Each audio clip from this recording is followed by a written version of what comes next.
E boa noite a todas e a todos. Nós estamos esperando aqui, estou esperando estabilizar um pouquinho a entrada. Sejam bem-vindas, bem-vindos. Aqui.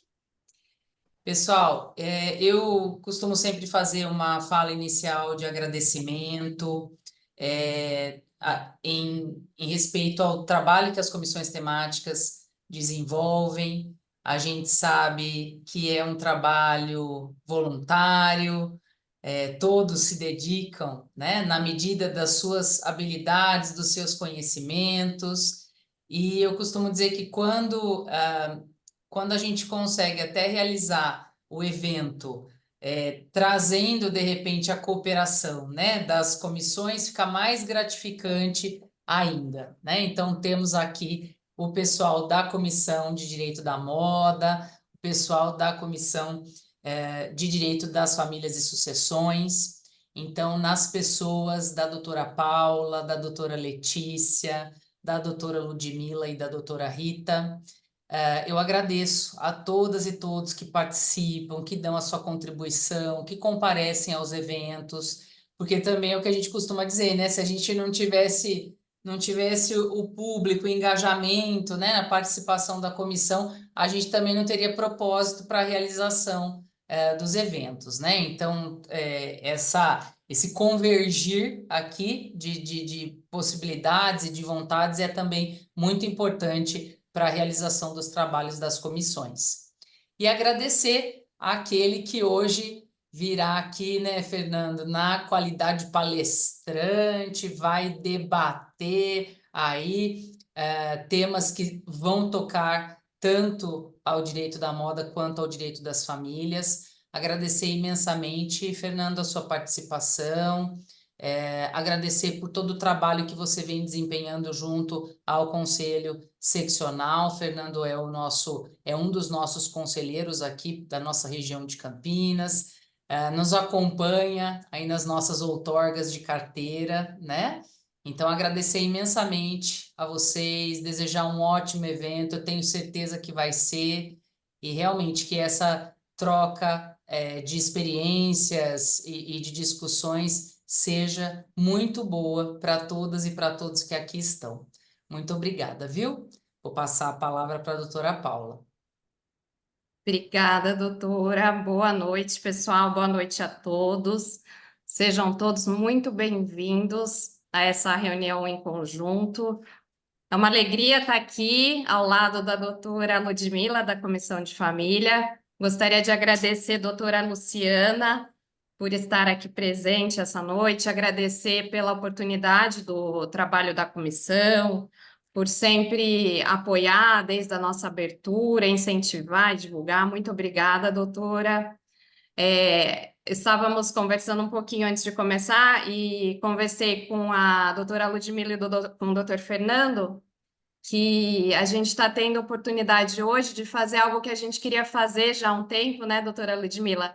Juntar as duas comissões e falar sobre um tema que fosse comum a ambas, interessante, atual, e que realmente a gente pudesse ter uma troca muito rica, que eu tenho certeza que a gente vai ter essa noite.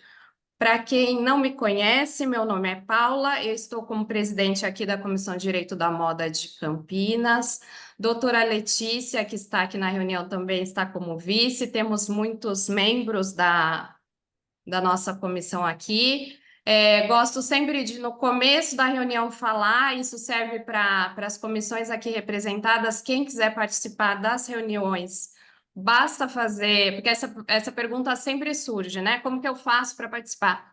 Basta fazer a inscrição pelo link do site da OAB, tem todas as comissões temáticas ali, tem que preencher um formulário, e aí, na sequência, passa, né, pela parte interna, mas logo vocês estão aqui participando com a gente, e aqui é um trabalho que todo mês a gente tem alguma coisa, tanto na Comissão de Direito da Moda, quanto a de Família. Em breve teremos o Congresso de Direito de Família, a doutora Ludmila vai falar um pouquinho para a gente depois.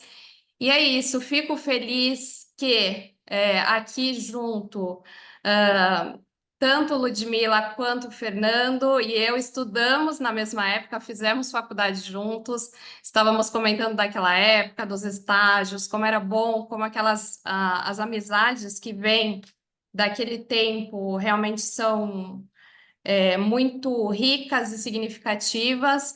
O nosso tema de hoje faz tempo que eu brinco com o Fernando que ele tem que trazer esse tema para a Comissão de Direito da Moda, porque está muito em voga, tem acontecido muito, eu tenho certeza que ele vai trazer os exemplos aqui para a gente. E eu queria, antes de dar início, passar a palavra para a doutora Ludmila, ela falar um pouquinho da comissão ali também. E sejam todos muito bem-vindos, que seja uma noite muito proveitosa. Boa noite, doutora Paula. Boa noite a todos e a todas. Agradeço a oportunidade de participar com você. Faz tempo que nós estamos tentando mesmo, né, um evento das duas comissões e um tema super bacana, que é relevante, que as pessoas têm bastante curiosidade também por tratar da moda, né, que é que é tão, assim, chama tanta atenção e a gente tem tanto interesse. Para o pessoal que não me conhece, meu nome é Ludmila, eu estou como presidente da Comissão das Famílias e Sucessões. A doutora Rita está aqui conosco, é a minha vice, e temos alguns membros, que bom que vocês entraram, a Marina, tem a Gabriela, enfim, para todos vocês que tiverem interesse de participar das comissões, né, de uma delas, eu acredito que seja possível participar até de três, é só entrar no site da OAB, tem uma aba para preencher um formulário muito rápido, e cada comissão tem o seu regimento interno, mas eu acredito que todos serão muito bem-vindos e vão agregar muito se participarem da comissão conosco. Só para não tomar muito tempo e já passar a palavra para o Fernando, né, para o doutor Fernando, que inclusive é difícil eu falar Fernando, porque eu chamo ele de Fê, e vocês vão ter o prazer de escutá-lo. E como a Paula disse, né, nós estudamos juntos, e na nossa época, não vou nem falar muito, dar muitos detalhes, mas nós fazíamos, eu e o Fernando, estágio numa época em que líamos Diário Oficial. Então, isso acaba declarando a nossa idade, né, Fê? Mas, enfim, foi um período, assim, uma época muito gostosa e muito saudosa, né? Então, fica aqui agora só o convite para o nosso congresso, que vai ser no dia 24/10, a partir das 8 horas. As inscrições já estão abertas, então, quem tiver interesse, tem muitos temas relacionados à família e às sucessões, vai ser um prazer recebê-los. Eu passo a palavra para o doutor Fernando e ótima noite para todos nós. Obrigado. Doutor Fernando, doutora Paula, doutora Ludmila, realmente é difícil, né? Mas obrigado, doutora Ludmila, mas eu não sei, vocês me corrijam se o meu áudio não estiver bacana e também não estranhem que toda vez que eu viro, ó, tá virando também aqui, eu tô com um equipamento novo aqui que eu nunca usei e tô aprendendo. Então não se estranhem com relação a isso e também se o áudio não estiver legal, me avisem que eu coloco aqui o fone. Mas como a Ludmila comentou, realmente essa época do estágio, não só precisar ler o Diário Oficial, mas além disso ter que cortar o Diário Oficial com a publicaçãozinha, com estilete, e depois ainda colocar no papel lá, já designando para o advogado prazo e recurso, ou a peça que tem que fazer. Né? É uma época boa, né? No século passado, inclusive, mas não vamos tocar nesse assunto. Eu quero agradecer a Paula. Posso falar, Paula, né? Não vou falar doutora Paula, vai ficar esquisito. Eu quero agradecer a Paula pelo convite. Quero agradecer, junto com a Paula, a Letícia, que representam a comissão. E, em nome de vocês duas, agradecer a todos os membros da comissão de Direito da Moda. Quero agradecer a Ludmila e a Rita em nome da Comissão de Família e Sucessões. Já tive a oportunidade uma vez de participar presencialmente lá na OAB, e uma pena que no dia 24 não vou estar aqui, a gente estava conversando sobre isso, porque o Congresso, tenho certeza, vai ser muito bacana. Bom, pessoal, para a gente falar de planejamento, eu não sei se como é que vai querer fazer, Paulo, você vai já para as perguntas, mas eu posso introduzir um pouco. São dois temas que eu gosto muito de falar e trabalhar com eles. Um é o planejamento sucessório, não só de famílias, mas também de empresas e de associações do terceiro setor, que é uma outra paixão no direito. A gente vai ficando mais velho, a gente tem que começar a enveredar para o lado que a gente entende que tenha mais capilaridade, mais capacidade, enfim, e que também tenha uma relação bacana de amor, de trabalho, enfim. Então, se eu posso dizer para vocês, duas áreas que eu sou apaixonado, não sei se sou tão bom assim, mas sou apaixonado, é o terceiro setor e o planejamento sucessório. E o legal é que eles se encontram principalmente na questão do planejamento sucessório e principalmente na questão do terceiro setor, que não é o caso agora aqui nessa noite, mas que é uma demanda mais do que reprimida no Brasil, que infelizmente no terceiro setor ainda há uma dificuldade em linha sucessória. Mas vamos falar da área da moda, da área empresarial em geral e das questões familiares, tratando do planejamento familiar, porque senão eu vou levar bronca da chefe, e aí eu não quero levar bronca. Mas, com relação ao tema, como eu disse, que eu vou dissertar, eu já trabalho na área, como a doutora Luciana também falou, aliás, obrigado, doutora Luciana, pelas palavras, eu faço parte dessa gestão do Conselho Estadual da Ordem, e também sou conselheiro do Instituto Ronald McDonald, que atua no terceiro setor, faço parte de alguns conselhos e já fiz parte de algumas associações, enfim. Então, tenho um pouco de experiência na área empresarial, sobretudo em lidar com empresas familiares e também empresas em processos sucessórios, seja das famílias ou seja de novos membros de diretoria, enfim, de gestão. Não sei se você quer abordar, quer que eu fale um pouquinho, que você prefere? Olha, eu acho, uma coisa que eu não falei, pessoal, quando eu comecei. O Fernando, lá atrás, há 20 e tantos anos, foi um dos primeiros advogados que eu vi falando de planejamento sucessório empresarial e familiar. Então, eu acho que eu não tinha um outro nome para trazer aqui essa noite para falar com vocês. Eu acho que a gente pode fazer, a gente tem feito muito um bate-papo, assim, né? A gente gosta que o palestrante se apresente, você já se apresentou aqui para a gente.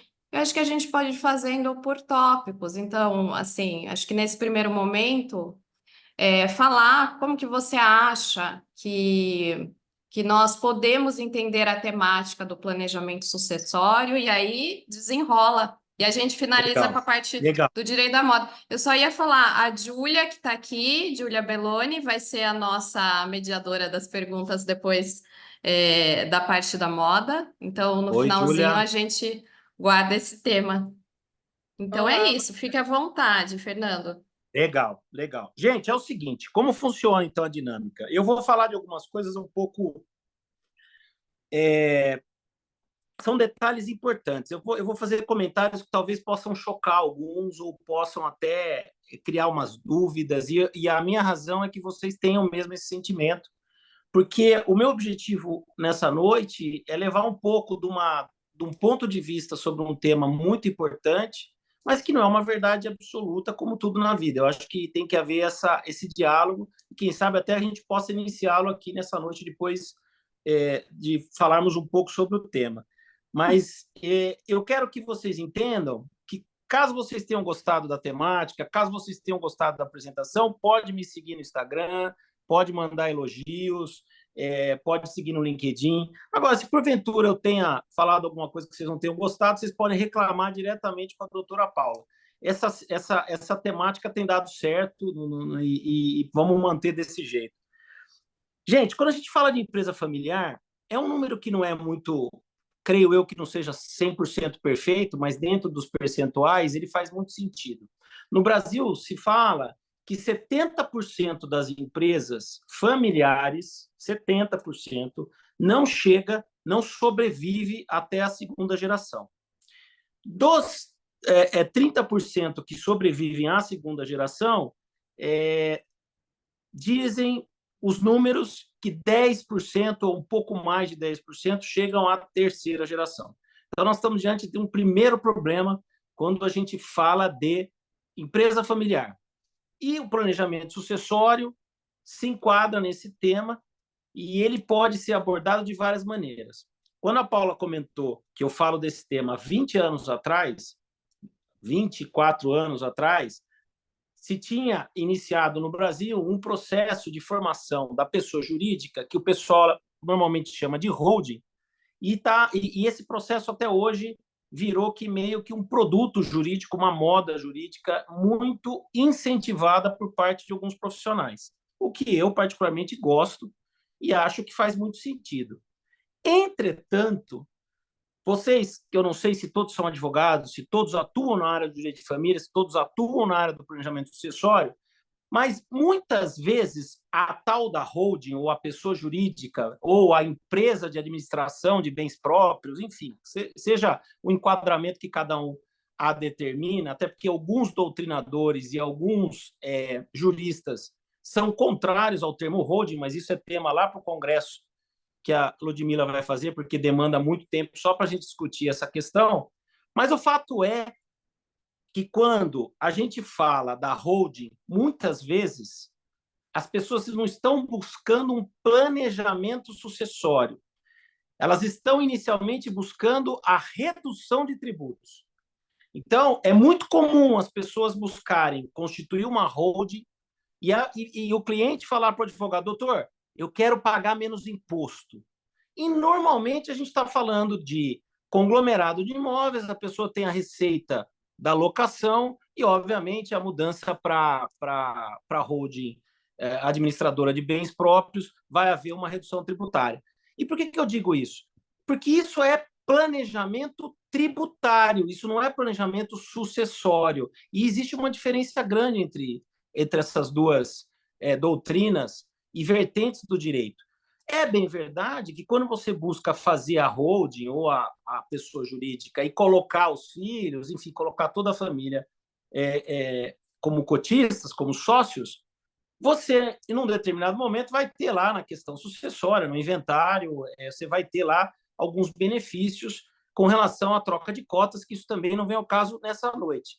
Mas o fato é que isso não nasce como planejamento sucessório. Porque, como eu disse para vocês, e eu tenho certeza que vocês já devem ter ouvido falar nisso, as pessoas estão buscando redução de imposto. E redução de imposto não é um objetivo quando se fala de planejamento sucessório familiar. Por quê, Fernando? Porque quando eu trabalho com planejamento familiar, a primeira coisa que eu estou focado em proteger é a família.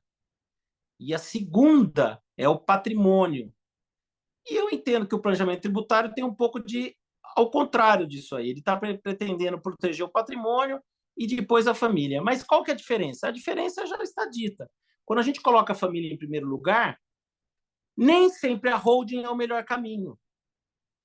E agora vem a maior polêmica, que eu vou falar rapidamente, alguns já devem ter ouvido, porque isso é um mantra que eu repito em todas as oportunidades que eu tenho, que é o seguinte: no direito civil, bem rapidamente, nós temos dois tipos de sociedade. Né? Rapidamente, sem entrar em detalhes, nós temos a sociedade conjugal e nós temos a sociedade empresarial, né? Que na nossa época da faculdade era a sociedade comercial. Pois bem, para você constituir, e o Código Civil trata isso com a frieza que a lei deve tratar o tema. Então, quando você tem a sociedade empresarial, você tem lá uma série de fatores, o contrato social, dependendo do tipo societário que você optar, etc., e tributário também, ok? Mas você tem um negócio que a gente aprendia na faculdade, e alguns ainda usam, que é um termo em latim chamado affecto societar. Ok, o que é o affecto societar? É onde um sócio escolhe o outro, ou escolhem vários sócios, e cada um ali, em tese, vai falar: olha, eu vou para o caixa da padaria, você vai para a produção, e o nosso sócio vai fazer as entregas, e a gente forma uma padaria. Diante do affecto societar, um entra com o dinheiro, com o trabalho, enfim, ok. No casamento, a mesma coisa. É uma sociedade conjugal, onde existem regras e por isso que a gente tem que formalizar.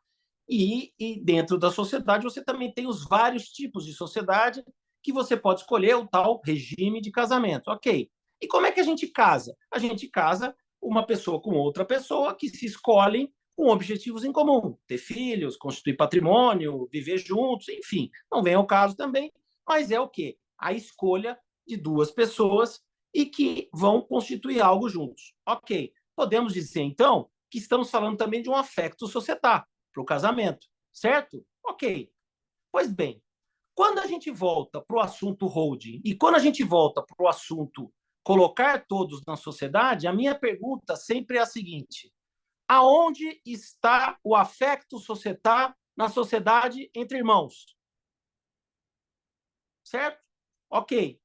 Ele não está, porque ele não existe. É diferente de eu, Fernando, ter o meu irmão Moisés, e sentar um dia com ele e falar: Moisés, vamos montar um negócio, porque eu estou sentindo aqui que tem uma área nova, estou a fim de investir nesse segmento, você entende muito aí de informática, e eu acho que a gente podia somar forças e montar um negócio. Nós somos irmãos, já temos aí uma relação desde sempre, né? Desde o nascimento do mais velho, então eu acho que é bacana essa nossa ligação da gente montar uma sociedade. Vamos nessa? Ah, gente, aí a sociedade é entre irmãos, e até tem uma mais-valia por ser entre irmãos. Mas, além disso, tem o affectus societatis, porque um está escolhendo o outro, e assim seria com outros. Bom, Fernando, então você acabou agora, a palestra acabou, o planejamento sucessório é isso, se não tem o affectus societatis, a holding não presta. Sim e não. Eu quis dizer isso para deixar todo mundo com a pulga atrás da orelha, para fazer vocês pensarem, para fazer vocês avaliarem. Porque aqueles 70% que são os números que boa parte dos meios de comunicação e livros e doutrinadores mencionam que é da vida da primeira geração de uma empresa, e não diferente de uma vida de uma empresa, porque está falando da empresa familiar. Algumas empresas acabam perdendo a gestão da família, elas continuam. Então, já não pode se chamar de segunda geração, talvez profissionalizada, mas não é o caso, o número aí é outro, que é a questão da perpetuidade do tempo de vida de uma empresa. E, para finalizar, quais, em tese, são as razões que levam, talvez, à não continuidade de uma empresa, além dessa pulga que eu coloquei atrás da orelha de vocês? Primeiro, para o término, né, da empresa dos 70%. Primeiro, falta de planejamento sucessório. Não contratou o Fernando, se deu mal, vai fechar, não vai dar certo. Segundo, normalmente o pessoal costuma dizer, são os conflitos familiares, que acabam acontecendo na tentativa de passar o bastão ou até na tentativa do sucessor e sucedido, enfim, há lá uma ruptura ou entre irmãos ou entre parentes. Às vezes as empresas têm irmãos que acabam trazendo filhos, aí são primos, enfim. Terceiro, desculpa. É muito comum as empresas familiares terem dificuldade na gestão de suas empresas de separar os bens e os interesses pessoais dos bens e interesses da pessoa. É o famoso misturar o CPF com o CNPJ.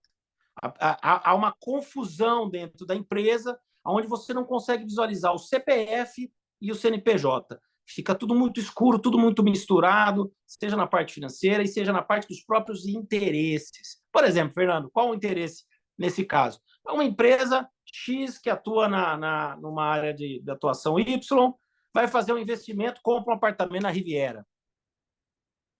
Teoricamente, é um investimento que é para os sócios, para os pais, para os donos irem para passar o Réveillon. Tem nada a ver com a empresa. Então, isso você está desfocado, é um problema e acontece muito. Eu não sei o nível de relacionamento que vocês tenham com empresas familiares, mas acontece muito, muito, muito, muito. Segundo, já estou acho que quarto, a falta de preparo dos sucessores. Uma coisa meio que querem que seja automática, mas não há uma preparação por parte dos sucessores. Sucedido e sucessor tem que fazer um trabalho. E essa preparação tem que ser dos dois lados. tá? Porque o sucedido também tem que ser preparado. Isso é um grande problema nas empresas familiares, que o sucedido não tem o preparo correto, e aí há uma certa problemática nessa passagem de bastão. Enfim, também é uma história que dá um congresso aí por conta dessa opção. E algo que eu acho que assim é fundamental e também fica como provocação para vocês é o que a gente chama, vamos chamar de paixão do fundador. É a falta dessa paixão do fundador para os sucessores. O que é isso? O empreendedor, o cara que, o homem ou a mulher, o empreendedor que se apaixona, que começa o seu trabalho do zero, ele tem os níveis separados de quem está assumindo. E às vezes há essa falta de paixão por parte dos sucessores. Ou seja, os sucessores não têm a mesma pegada, não têm a mesma determinação, não têm a mesma visão, e isso acaba faltando nesse segundo estágio da empresa, isso acaba faltando na continuidade dos negócios e pode vir a ser um dos problemas. Bom, falei, eu não sei se me estendi, Paula, mas dá para falar mais se quiser aqui. Eu acho que, claro, a Ludmila, acho que tem o pessoal da comissão que vai separar alguns temas, né, Lud? Isso, a Marina vai fazer uma segunda pergunta para o Fernando. Oi, Marina.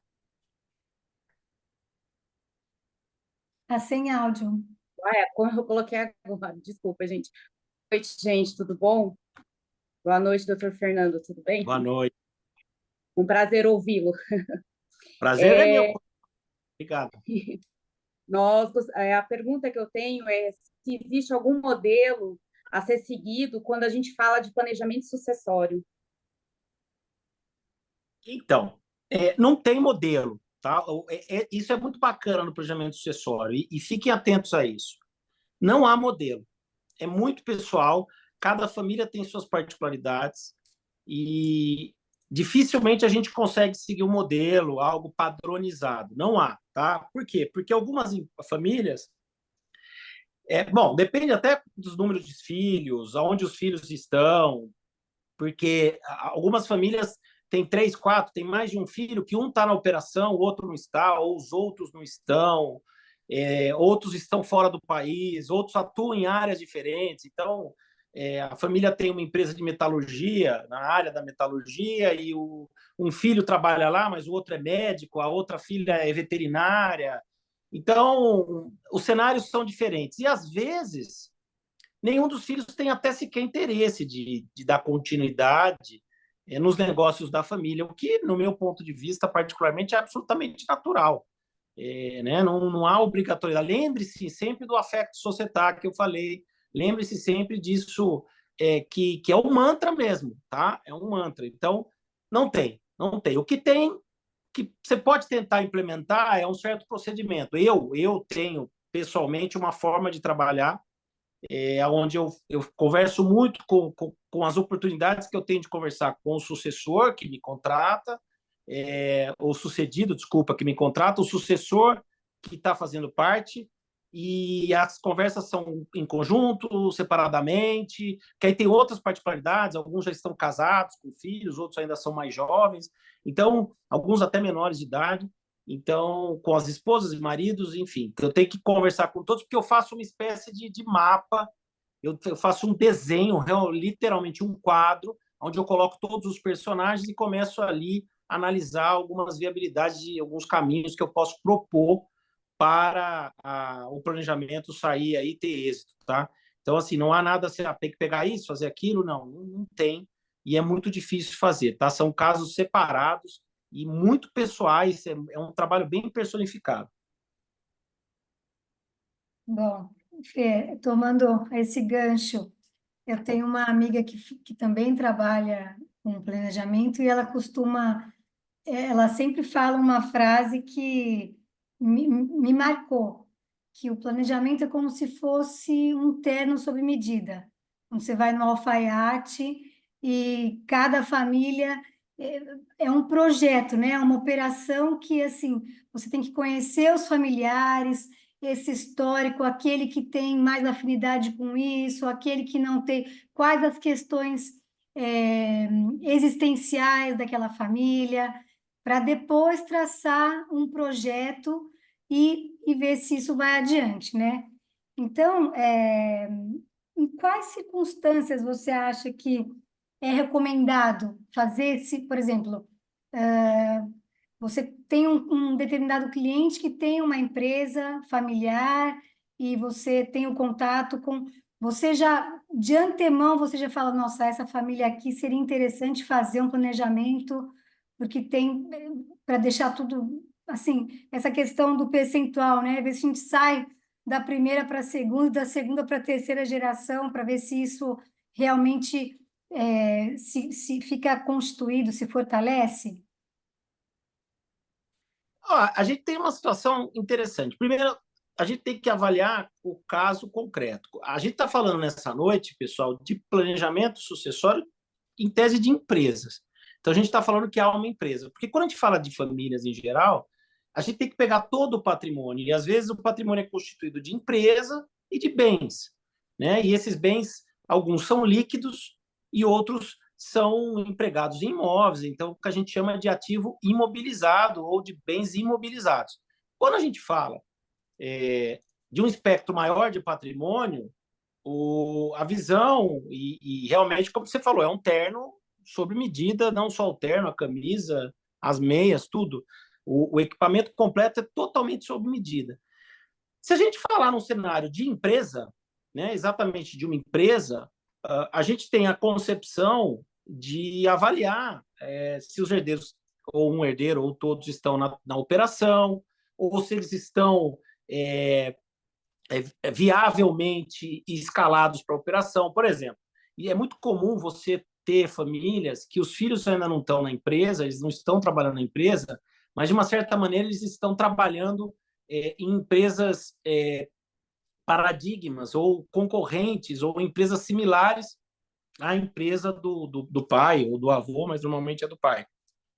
E em certo momento, até os sucedidos, né, os pais costumam dizer, não, meu filho está pegando experiência, é bom para ele vir para a empresa depois de uma certa visão de mercado, tal. Existe muito isso é válido, né? Como existe também o filho que vai para a empresa desde os 12 anos. Hoje a gente, graças a Deus, não pode nem falar isso, e se vê isso acontecendo, devemos refutar por várias questões, sobretudo questões legais, mas o fato é que antigamente era muito comum você ter isso, ainda mais em famílias mais tradicionais.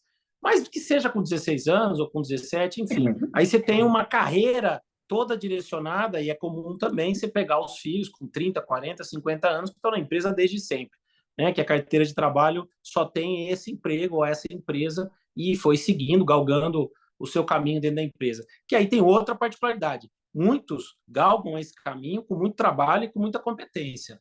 Outros já nem tanto. É uma questão aí de até facilidades por conta de ser já o futuro proprietário, enfim. Mas diante disso você tem esses cenários. Eu respondi a pergunta, não está faltando alguma coisa? Com certeza. Ah. Eu para mim, está satisfeito a pergunta. Eu acho que agora passa para a parte de moda, né? Eu acho. Obrigada, Fernando. Eu gosto sempre de ouvir o seu lado. Eu sei que você tem esse diferencial, realmente esse cuidado com as famílias e de personalizar, das empresas também, de fazer realmente um planejamento específico e diferente. Queria aproveitar aqui, antes de passar para a nossa parte de perguntas relacionadas ao segmento da indústria da moda, queria agradecer algumas mensagens no chat, bastante gente falando boa noite. Dr. Pedro Qualhato, também falamos da turma que trabalhou junto lá no passado. Dr. Pedro está aqui também falando boa noite. Doutora Kelly Alessandra, que é da Comissão de Direito da Moda de São Paulo, gestora ali da pasta de Relações do Trabalho. Queria fazer um agradecimento muito especial, que eu vi que está aqui na sala, a Maria Eduarda, que é da Comissão de Direito Empresarial de Brasília, que eu conheci ela recentemente, tenho um carinho muito grande pelo pessoal de lá, que nos acolheu muito bem agora no mês de agosto. Mas, e todo mundo que está aqui participando, é muito legal ver essa troca entre um público de tantas comissões e de tantos lugares. Obrigada, viu, pessoal? E aí eu queria passar para a Júlia. A Júlia tem algumas perguntas específicas relacionadas à nossa turma aqui do Direito da Moda. Para você, Fernando. Boa noite, doutor Fernando. Boa noite, Júlia, boa noite.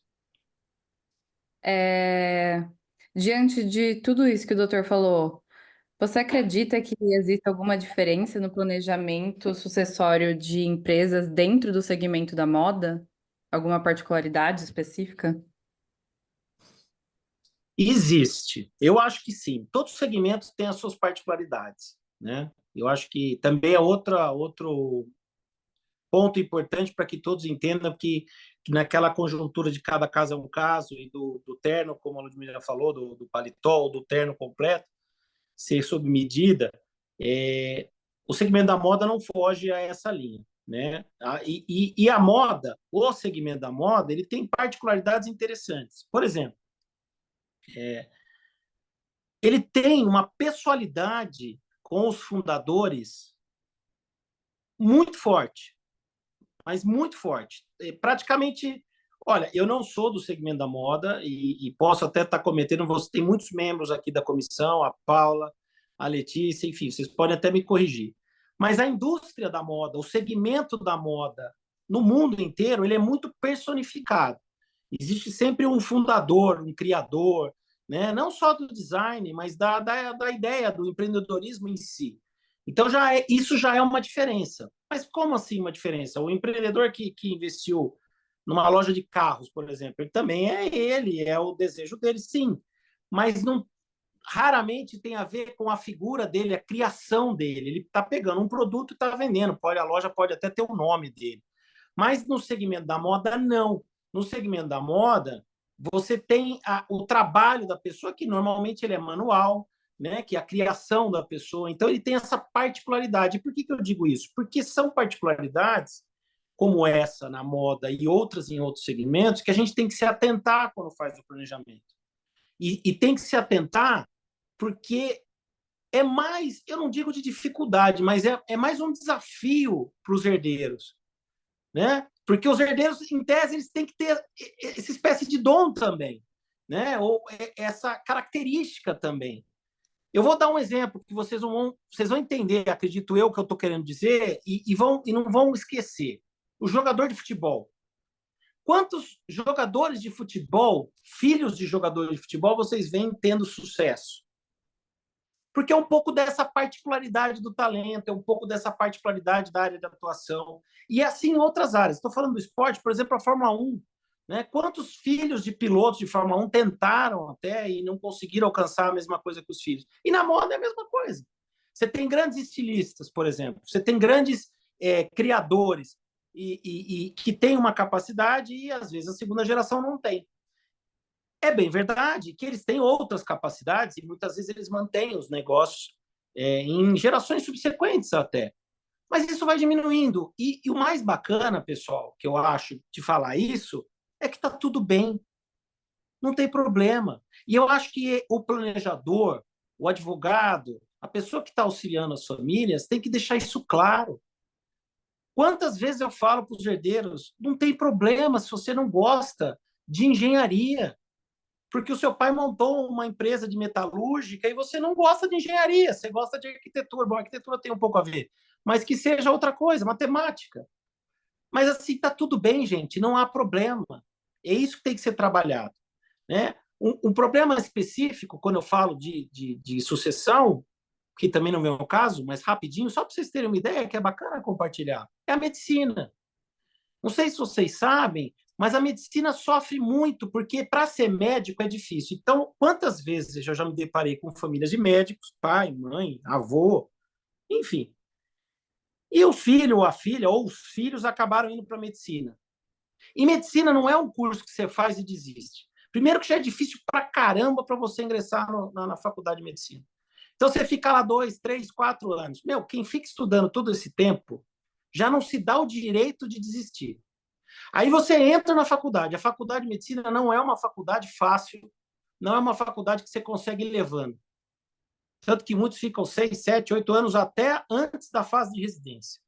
Depois você ainda tem a residência, enfim, você tem toda uma complexidade de formação.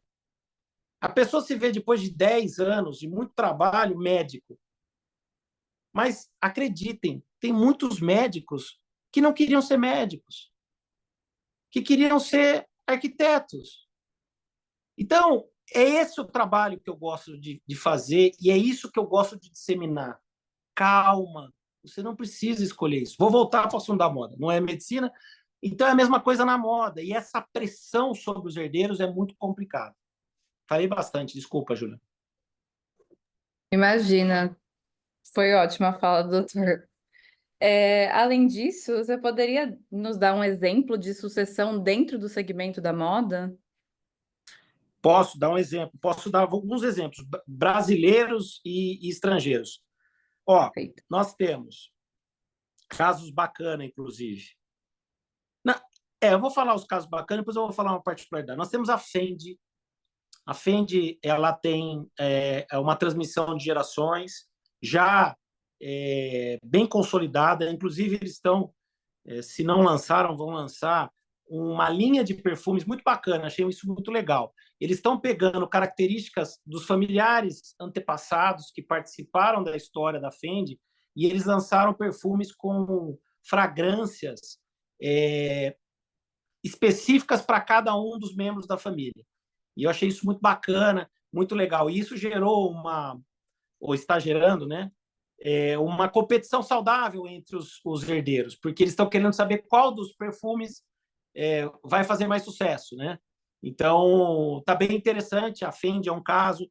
Nós temos a Prada, que também tem uma história de sucessão e também uma história interessante. Essas empresas, essas marcas, que são empresas, se a gente tivesse mais tempo, era até legal explorar um pouco, porque tem algumas características legais de atuação, de formatação, de alguns exemplos, né? Porque um dos exemplos que eu também não posso falar tudo aqui, senão eu vou vender o meu peixe, aí vocês vão começar a pegar os meus clientes. Então, eu tenho que segurar um pouco, fazer uma reserva de mercado. Mas uma coisa que eu gosto muito é a formação de conselhos de família. Isso tem resolvido muito. E para se formatar um conselho, o conselho tem algumas características. O Brasil ainda é um país muito incipiente nessa questão dos conselhos. Agora está ficando um pouco mais famoso, mais almejado, ser conselheiro, né? Tem alguns CEOs aposentados, algumas pessoas que têm uma vida executiva muito ativa que estão agora buscando esse cargo de conselheiro. Então está sendo muito bacana a formação de conselhos. Mas esse pessoal é mais caro, vocês podem me indicar que eu sou mais em conta. Mas o fato é que são casos interessantes dessas empresas, como eu mencionei, nessa questão de gestão. Outro exemplo que está vindo para o Brasil, eu falo em português, mas acho que não está errado, é aquela H&M, que é uma empresa que está vindo aqui para o Brasil. Ela também tem um caso de sucessão interessante, e até nesse processo de sucessão eles colocaram o que o pessoal chama de profissionais de mercado, né? Eles profissionalizaram a gestão. É um termo, vamos profissionalizar a gestão. É como se a gestão não fosse profissionalizada antes, não é? Isso até é uma ofensa. Mas o fato é que eles profissionalizaram com terceiros, né? Vamos chamar de terceiros gestores. Mas ainda está com membros da família atuando e opinando, enfim, atuando. Aí a gente tem no Brasil alguns casos que eu acho fantástico, uma marca que eu sou fã, que é a Osklen, e a Osklen também está num processo de gerações, e veja bem, eu estou falando pelo que eu sei de mercado, então me perdoem se eu estiver falando alguma besteira, não tenho conhecimentos tão específicos e com relação às empresas, mas a Osklen está num caso interessante, que vai um pouco das coisas que eu fico falando, que o pessoal não gosta, mas é porque a Osklen são 3 herdeiros, e os próprios herdeiros já falam que eles têm um quarto irmão, que é a Osklen, porque eles cresceram né? Os três cresceram dentro da empresa, e a história da Oscar é fantástica, né? O crescimento e a forma com que a empresa cresceu é extraordinária. E agora eles estão fazendo lá um desenvolvimento que eles chamam, se não me engano, de, acho que NG, que é nova geração. Se não me falha a memória, é isso.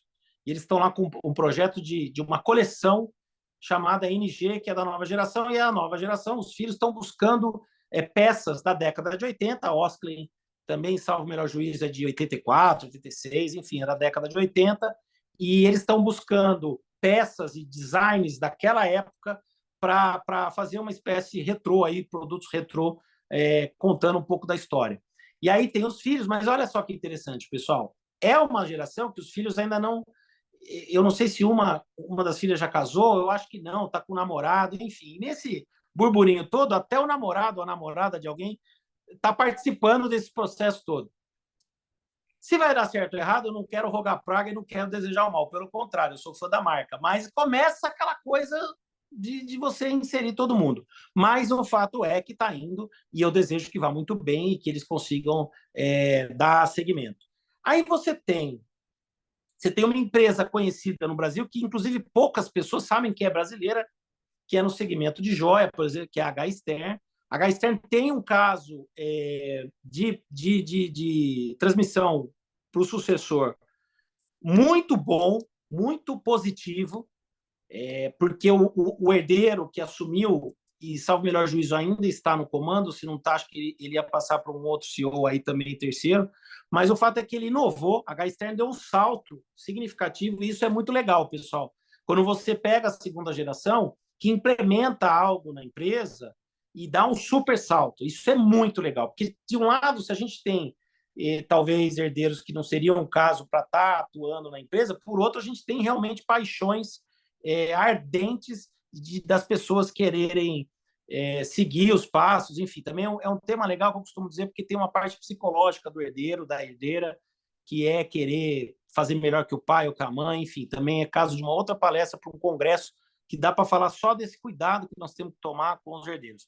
Mas a H-Stern, voltando, uma pena que ela se viu envolvida aí recentemente, já há algum tempo, mas em questões aí não muito republicanas, mas acredito que já tenham se resolvido tudo, e a informação que eu tenho de mercado é que eles já voltaram, e graças a Deus estão muito bem, obrigado, e representam o Brasil, porque é verdade que o Brasil também poucos sabem, eu não sei se são poucos, mas o fato é que é uma informação importante, nós somos produtores de matéria-prima para joalherias, nós temos aqui uma vasta a quantidade de minerais, enfim, de produtos para matéria-prima, para todos os tipos do segmento de joias, que vão de semijoias, enfim, aí também é outra palestra.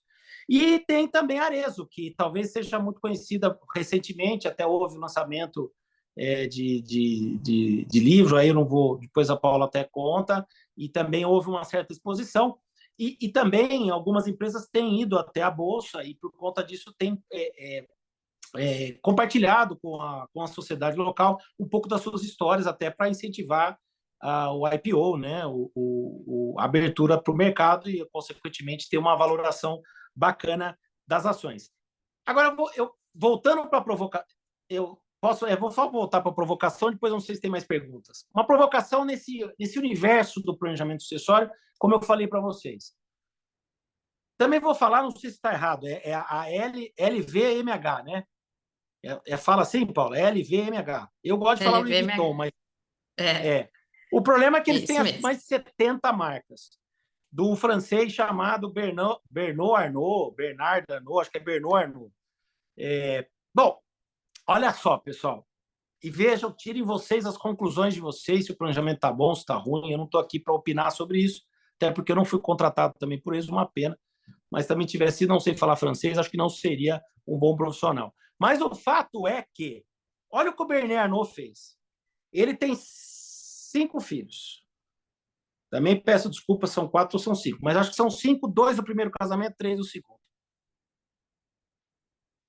Tem a filha dele mais velha, que se chama Delphine, que é, inclusive, a primogênita, que assumiu recentemente como CEO a marca Christian Dior, tá certo? Christian Dior, gostou do francês? Então, a Delphine assumiu como CEO a Christian Dior, que é meio que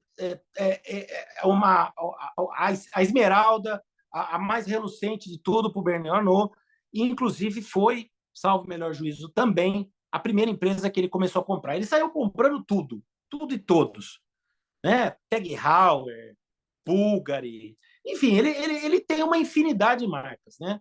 Na parte de vinícolas, na parte ele está investindo em startups, enfim, ok. E olha só, a filha dele assumiu como CEO a Christian Dior. E ele colocou todos os filhos na operação. E ele montou uma holding. É isso mesmo, são 5 filhos. Porque ele montou uma holding e cada um tem 20%. Bacana, legal. E ele tinha, olha que bacana, pessoal, ele tinha colocado uma regra que o gestor, o dono de tudo, ele, no caso, teria que se aposentar, ele teria que sair do negócio, né, fazer uma aposentadoria obrigatória, estatutária, aos 65 anos. Não, desculpa, aos 75 anos. Legal, né? Poxa, um cara com visão, já está até prevendo quando que ele vai sair, etc e tal. Bacana, bacana. Mas, recentemente, fazendo 75 anos, chamou lá o conselho de administração, que ele mesmo contratou, e propôs uma solução imediata, que é o quê? Alterar a data de aposentadoria compulsória de 75 para 80 anos. Para ele mesmo. Opa, olha o planejamento aí. Interferências galácticas. Ok. Então, já mudou essa regra. Tá legal? Não tá legal? Não sei. Agora, veja outra regra que ele fez. Nenhum dos herdeiros pode vender a parte deles sem, dos próximos 30 anos, também, salvo o melhor juízo, acho que é 30 anos, eles não podem vender a parte deles nos próximos 30 anos sem aprovação do conselho. E a aprovação tem que ser unânime. E aí tem uma outra regrinha, que para eles venderem a parte deles, eles são obrigados a venderem para descendentes diretos do Bernard Arnault. Fica aqui a pergunta: planejamento foi bacana? Planejamento não foi bacana? Vocês acham essa ideia legal? Vocês acham que isso faz parte? Porque isso é muito comum. Eu quero doar as coisas para meu filho, mas ele casou, eu não gosto da minha nora, eu quero cláusula de incomunicabilidade. Doutor, eu não quero que ela tenha direito a nada. Isso é legal ou não é legal? Não sei, eu não acho. Particularmente, eu não acho.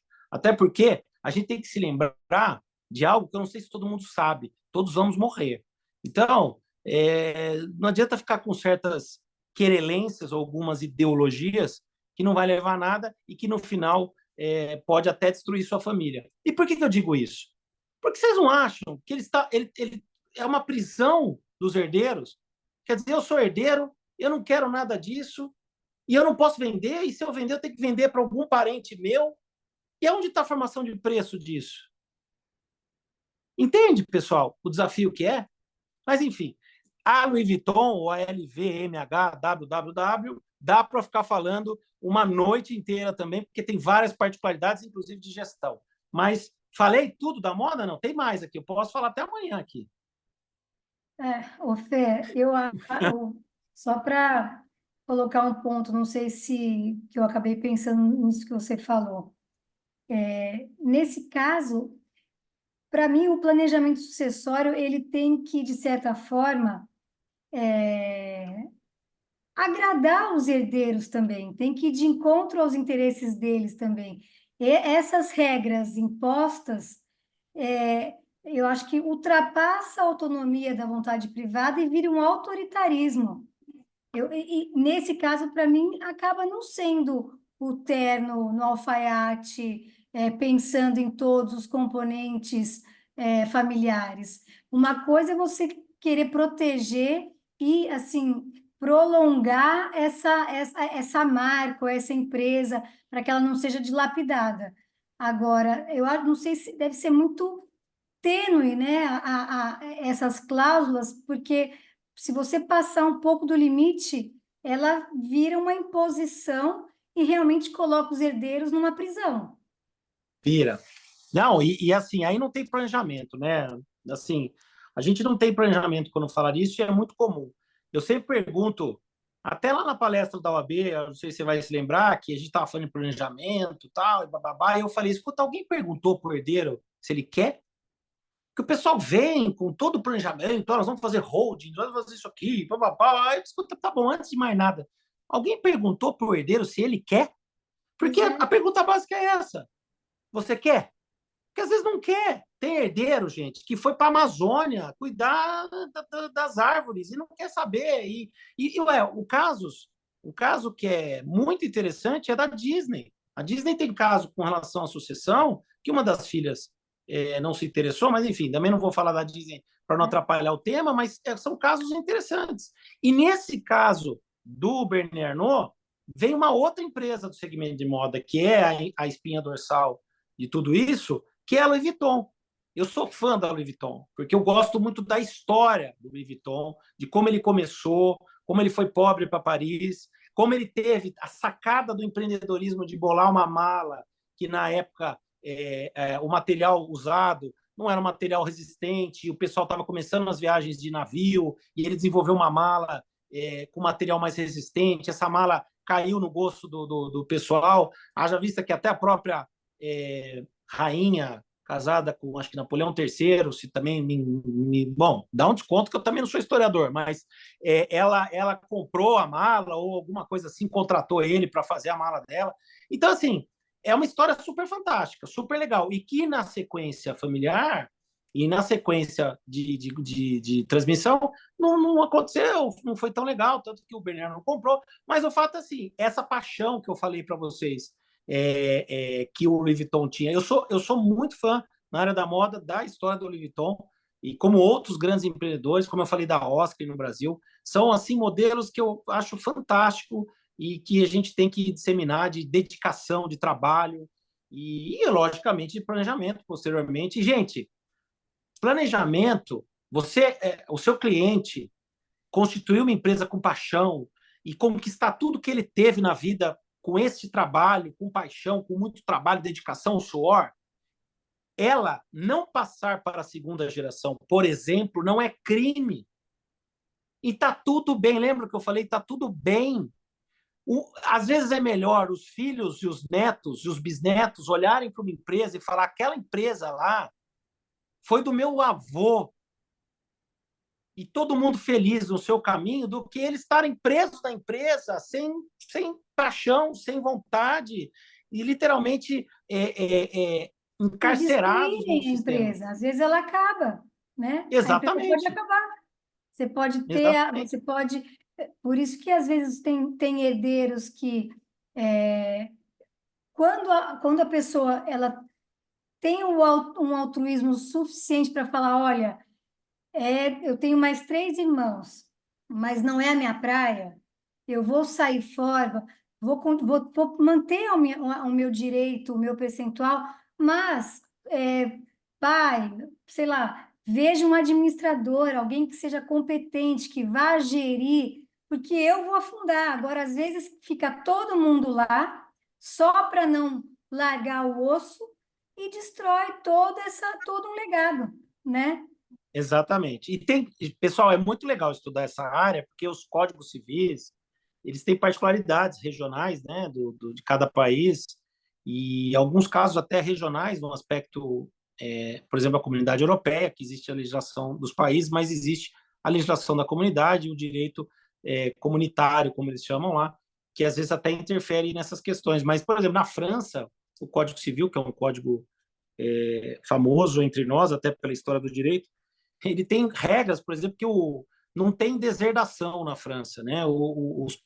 Não existe, é um processo extremamente complexo a questão de deserdar. Existem também regras de percentuais, regras de transmissão de bens. Então, assim, isso faz parte do planejamento. O que eu tento disseminar, e por isso que eu falei para vocês, não me levem a mal quando eu falo algumas coisas, porque eu falo com muito amor e muito respeito a quem discorda, que nem regime de casamento é outro tema também, que a gente pode ficar aqui uma semana discutindo, mas que tem a ver com o planejamento sucessório, mas, assim, quando eu defendo a gente trabalhar mais os herdeiros, quando eu defendo a gente trabalhar mais toda essa complexidade do planejamento, é pensando, como eu disse, na família em primeiro lugar. E às vezes uma família feliz é a família que não tem negócios nenhum. O almoço de domingo, quando cada um vive sua vida, às vezes pode ser melhor do que aquele almoço de domingo quando está todo mundo já de saco cheio de ter se encontrado e convivido a semana inteira e está lá por mero protocolo. Então chega meio-dia, come, bate a salada, ao final a sobremesa e vaza. Então, assim, é o almoço de domingo que a gente tenta preservar e eu tento proteger. Nada a ver, né? Em segmento da moda, acabei falando do almoço de domingo, né? Mas tá bom. Então, mas foi ótimo, pessoal. Nosso tempo tá quase aqui no finalzinho, mas foi tão gostosa essa reunião. A gente fazer a junção de todos os temas, né, Ludmila? Acho que foi muito especial. Obrigada, Fernando. A Letícia fez uma pergunta, Fernando, aqui no. A Letícia Montetino quer fazer a pergunta para o palestrante direto, Letícia, ou quer que eu faça? Eu Que não eu tô acho vendo que o chat. você. Eu abri aqui. A Letícia está por aí, quer fazer? Ela estava perguntando: não pode ser imposto um limite para casos como esse? Eu acho que era o caso que você estava falando da Louis Vuitton, do grupo, né, da formação dos herdeiros, toda essa questão de limites, né, que são colocados ali no planejamento já. Ó, Letícia. E Oi, fala. Desculpa. Não? não, era essa a pergunta que ela fez aqui, eu A tô lendo. pergunta é... E aí também só uma. E a Júlia, outra Júlia, tá dando uma dica de um podcast do grupo Louis Vuitton que você citou, super legal, que ela colocou aqui para a gente acessar o link também. Obrigada, Ai, que Júlia. legal. Então eu quero ver também, porque eu não ouvi e quero saber, não. Obrigado. Tomara que não tenha falado besteira do Louis Vuitton, mas, gente, me desculpa também, não. Mas acho que não, tá? Mas essa Mas a história pergunta... mesmo. Essa história? Ah, obrigado. A Letícia, obrigado pela pergunta. Se pode haver um impedimento. Não, pode haver uma contratação de um bom advogado. Porque nós temos que ser rigorosamente flexível e para tudo há um advogado para discutir isso. Eu entendo que algumas cláusulas, e nem vou falar do Bernard Arnault, porque, enfim, também nem me cabe, ele está em outro país, é outra cultura, ele também ele tem uma história maravilhosa como pessoa, de muita luta, vem de uma família tradicional, etc, etc. Porque eu gosto muito de estudar as pessoas, vocês vão perceber isso, e estudar também a história das famílias, que é outra coisa que confesso a vocês que nunca nenhum colega advogado, eu tive a oportunidade de ouvir esses colegas falar, não, eu estudo a família, eu gosto de saber dos avós, dos bisavós, e tento colocar isso naquela cartolina que eu falei para vocês no começo, que eu acho que isso é muito importante. Mais ou menos, pessoal, é o seguinte, são as famílias entenderem de onde elas vieram, aonde elas estão e aonde elas querem chegar. Eu acho que isso é fundamental não só para o planejamento familiar, como para a vida e para todos. Então, isso é muito importante, porque às vezes as pessoas estão preocupadas com o futuro, mas não estão vendo o presente, e às vezes as pessoas estão preocupadas com o presente e não olham o passado, que pode dar muitas informações, né? Então, eu gosto muito de estudar as famílias, mas eu estou enrolando para responder a pergunta da Letícia. Não estou não, brincadeira.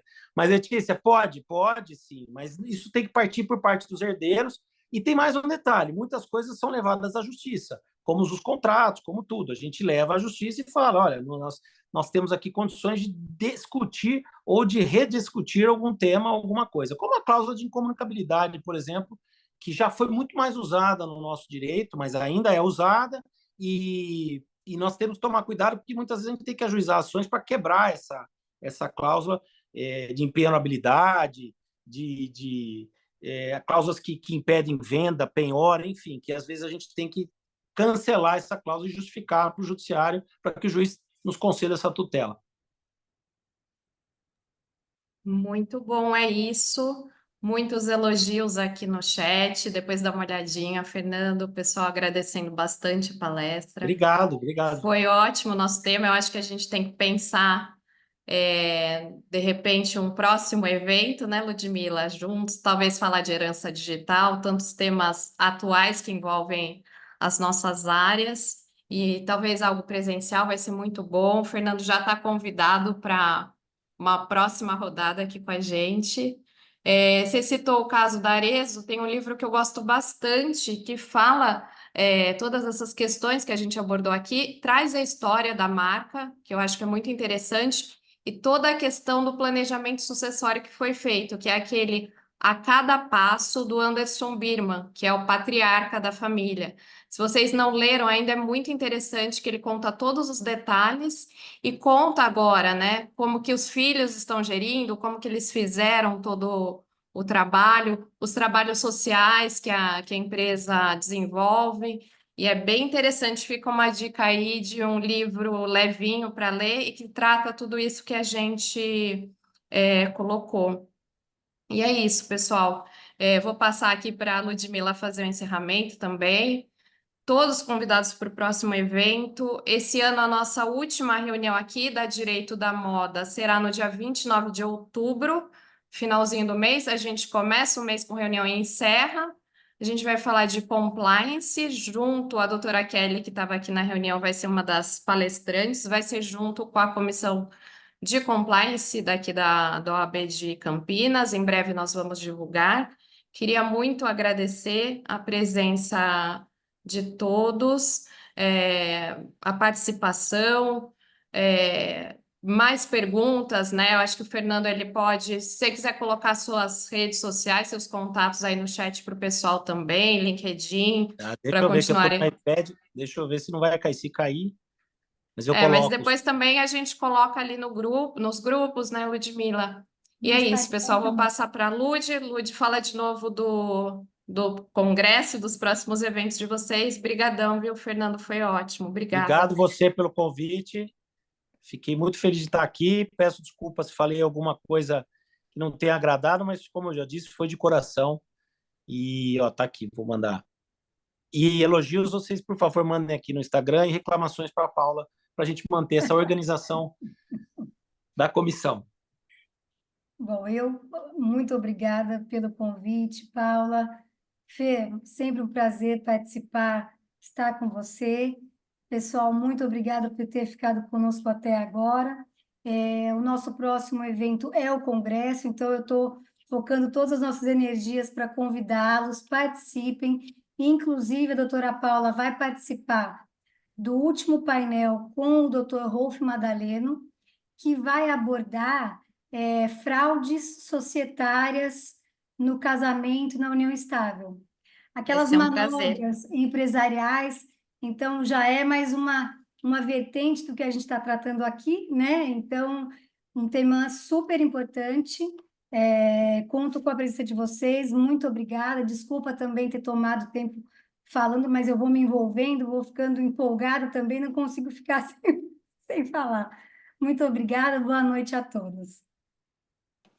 Boa noite, Obrigada, pessoal. pessoal. Boa noite. Até a próxima. Obrigadão, Andressa. Obrigadão. Até mais.